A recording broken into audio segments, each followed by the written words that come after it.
Quando surge família Palmeiras, sejam todos bem-vindos a mais um vídeo no nosso canal. Já chega deixando aquele like pra fortalecer. Bom, rapaziada, quero iniciar falando de uma coisa muito boa e que você precisa refletir. Ontem, após a partida, eu tava refletindo, inclusive, né? A gente precisa falar disso.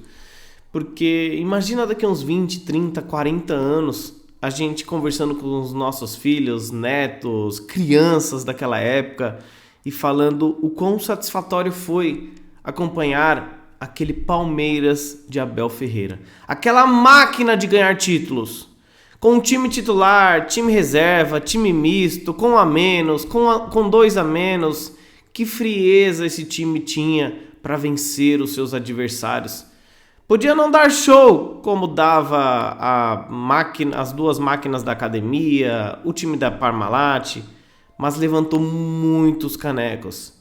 O Abel Ferreira está prestes a levantar o seu último caneco que faltava, que é o do Campeonato Brasileiro. Com muita calma a gente vai chegar lá, mas eu refleti demais sobre isso. Que honra, vamos aproveitar o máximo que puder para vibrar com esse time de Abel Ferreira, para comemorar os títulos que eles têm nos dado, né? Agora falando em Abel, ele deu uma patada talvez desnecessária em um jornalista carioca ontem na coletiva. O jogo de hoje, novamente, teve um jogador expulso. Eu acho que um ponto da partida que foi que a gente não sentiu qualquer tipo de alteração. O jogo se manteve como estava, com um jogador a menos ou e com a mesma quantidade de jogadores. Você falou da mentalidade, que de fato é muito importante, mas de forma prática, taticamente, como conseguir manter tanta consistência em tantos jogos, mesmo perdendo jogadores? Futebol, querendo ou não, às vezes é matemático e você consegue suprir essa ausência dentro desse desenho de maneira que hoje parecia que era 11 contra 11 até o final do jogo. Por isso é que eu sou treinador e vocês são jornalistas. Se quiserem ser treinadores, vão à CBF, fazem o curso e sentam-se aqui no meu lugar. É isso que vocês têm que fazer. Pra mim ele foi muito bem no geral, como ele sempre é nas coletivas. A coletiva do Abel é muito boa, né? Sempre é uma aula pra nós. Mas essa resposta bem arrogante que ele deu para um jornalista que, ao meu ver, fez uma pergunta num tom de elogio e não provocação, não pegou muito bem. Não soa como nós, que somos humildes, não somos soberbos como São Paulo, Flamengo e outras equipes. Porém, tudo tem um porém. Se a gente voltar lá atrás e ver a coletiva de Palmeiras e Fluminense no Maracanã, o mesmo repórter fez uma pergunta bem provocativa com o Abel. Abel, tudo bem? Boa noite. Então, você falou de mais medo do que coragem. Eu queria te perguntar sobre isso, porque o Palmeiras, não sempre, até nesse ano, teve uma mudança no discurso da imprensa, dos críticos, de que o Palmeiras passou a atacar, tomar mais iniciativa do jogo em alguns momentos, mas hoje não foi muito o que aconteceu por aqui. O Palmeiras ficou atrás, esperando o Fluminense até numa retranca, dá para dizer assim.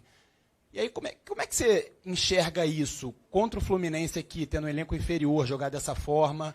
E, por exemplo, você mesmo falou já numa entrevista que o futebol, os espaços se abrem e fecham o tempo todo.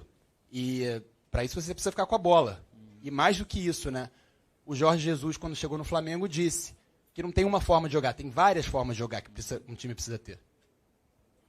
É o que a nossa equipa faz, temos várias formas de jogar, somos uma equipa que faz muitos golos. Não sei se tu registras os registros, consegues ver os dados estatísticos da nossa equipa. Quem é a equipa que tem mais golos? É quem? O Palmeiras, isso, Palmeiras. Quem é a equipa que sofre menos? É o que... Então é aquela frase: quem bate esquece, quem apanha não. Certamente Abel marcou a cara dele. Errou o Abel? Talvez ele tenha sido muito grosseiro e para a imprensa isso eles vão arrebentar? Talvez sim, poderia ter sido um pouco mais político. Mas eu não tiro a razão depois de uma pergunta tão provocativa contra o Fluminense, né? Bom, rapaziada, eu quero falar sobre Dudu, que com 30 anos é o líder de dribles certos no Palmeiras no Brasileirão 2022, com 40. Ele tem 29 jogos no Brasileirão, com 5 gols e 5 assistências, 53 passes decisivos, 73% de acerto no passe longo, 42 chutes, 21 no gol, 122 bolas recuperadas, 48 bolas faltas sofridas e a nota do SofaScore dele é de 7,0 acima da média. Monstro sagrado, ele flutua em todas as partes do campo. Eu prefiro ele na parte direita, porém ele na esquerda também vai pra cima, né? É um jogador e tanto, né, rapaziada?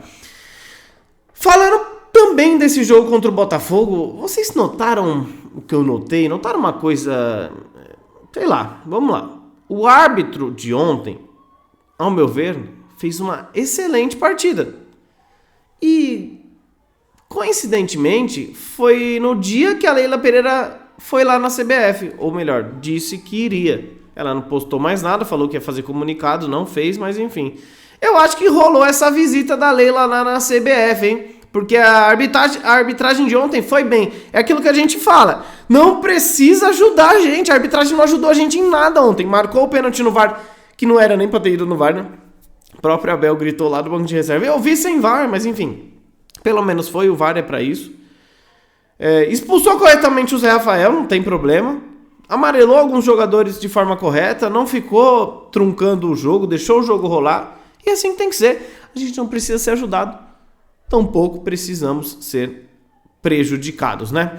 Falando em prejudicar, o único que sai prejudicado da partida de ontem é o volante Patrick de Paula. A gente precisa falar dessa cria da academia aí, né? Ontem, após a partida, o técnico Luiz Castro do Botafogo foi questionado sobre Patrick de Paula sequer frequentar o banco de reserva. Ele que já está recuperado de um problema de saúde, estava apto para jogar contra o Palmeiras e o Luiz Castro nem sequer relacionou. E ele disse assim: o Patrick não está em condições e comigo não vai a jogo. Enquanto não tiver condições, não vai. Para mim, a semana de trabalho é sagrada. A palavra trabalho me acompanha desde os 17 anos. Dignidade no trabalho são valores fundamentais. Eita, para mim a semana do trabalho é sagrada.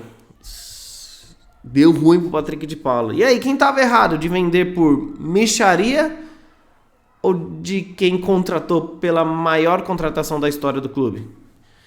A única coisa ruim desse desfecho de Patrick de Paula é que a gente ainda tem 50% do passe dele e, pelo visto, não vamos recuperar, né? Porque o Patrick de Paula não deve ser vendido por um valor muito bom, né, rapaziada? Ele tá numa decadência muito grande. Bom, é isso aí, não esquece de deixar aquele like, se inscrever. Olha, se você quiser promoções de roupas do Palmeiras, roupas de times europeus, não esquece de acessar esse link que está na descrição aqui e usar o meu cupom Parmeira para itens entregues e vendidos pela Centauro com 10% de desconto. Mas nesse link você vê muitos outros descontos até acima de 10%, tem de 20%, 30%, 40%. Um grande abraço, rapaziada, e avante palestra!